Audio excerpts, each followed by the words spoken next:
Look, loan officers, it's pretty simple. You got to get a bigger piece of a smaller pie. That's the real estate market right now. That's mortgages. That means you need to work with real estate agents. Now, you have to have an icebreaker and then you have to have a plan. Listing Booster is just that. It's an icebreaker, so you have a conversation, you get them into Listing Booster, then you have a plan of attack. More listings, more buyers, more closings, more money. It's that simple. All the guts have been changed out on Listing Booster. It's new if you've seen it before. Now, if you want to kick the tires of this thing and learn what the plan looks like, you can do it this Thursday. We're going to do a webinar at 11 o'clock Pacific Standard Time. All you have to do is click this banner right over there. 11 o'clock Pacific Standard Time. On with the show.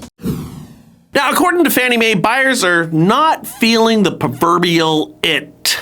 The Fannie Mae Home Purchase Sentiment Index decreased 2 points in July to 62.8, its lowest level since 2011 and well below the all-time high set in 2019. It means that only 17% of people think it's a good time to buy a house right now. Now, that's a shockingly low number considering just a few short months ago, everybody thought it was just a great time to buy a house. How things change, right? Housing is going through what I refer to as the Bill Cosby effect. To fall out of favor so far and so fast is kind of like, well, it's kind of like Jell-O pudding, isn't it?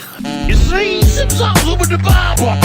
Jazz is like Jell-O pudding. It's not surprising, though, when you consider inflation. Now, let's put this whole thing into perspective. Generation Z has 86% less purchasing power than baby boomers did in their 20s. Yeah, thanks for that legacy you left my kid's mom. Gen Z is paying almost 100% more for homes, inflation considered. The average price of tuition at a public university has increased by 310%, and gas currently costs 57% more than it did back in 1970. That's a problem that requires a multilateral solution for which we really can't tackle today. We can simply identify the byproducts and offer slivers of solutions through our limited scope of real estate, mortgages, and housing. See, Gen Zers are 9 to 24 years old, so we need to start to figure solutions out in the next couple of years, or you're looking at an entire generation of renters, and that ain't good for anybody. Now, in other news, I'm officially petitioning the CFPB to investigate Fannie Mae and Freddie Mac for HMDA violations. Yeah, if it's good enough for your mortgage company to bust you, then it's good enough for the GSEs, and I'll prove it right now. Last year, the FHA insured 1.433 million mortgages totaling $343 billion. About 85% of all FHA home purchase mortgages went to first-time home buyers, and 17% of FHA loans last year were to Black borrowers, compared to 6% for the rest of the mortgage market. 25% of FHA loans went to Hispanic borrowers, compared to 10% in the rest of the mortgage market. So, in short, when it comes to providing loans to minority borrowers, the FHA is above the national percentage and average, and everybody else, primarily Fannie and Freddie, are far below. Example, African Americans make up 13.4% of the entire population in the United States, yet 17% of FHA loans went to African Americans, so they would be overrepresented. The rest of the mortgage industry, which is by and large Fannie and Freddie, 6% went to African Americans, so the rest of the industry fails wildly. Hispanics represent 18.7% of the population, yet 25% of FHA loans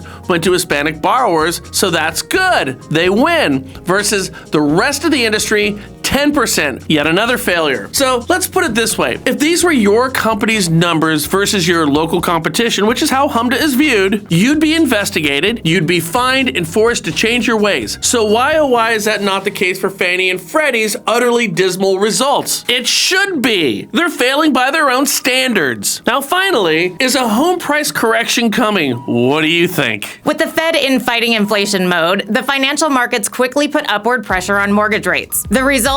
Well, they succeeded. Higher rates put less pressure on home sales, which means the home price correction begins. Now, this isn't 2008 all over again. You're right, it's not. I mean, Taylor Swift isn't the top-selling musician this go-around. You are somebody that I don't know.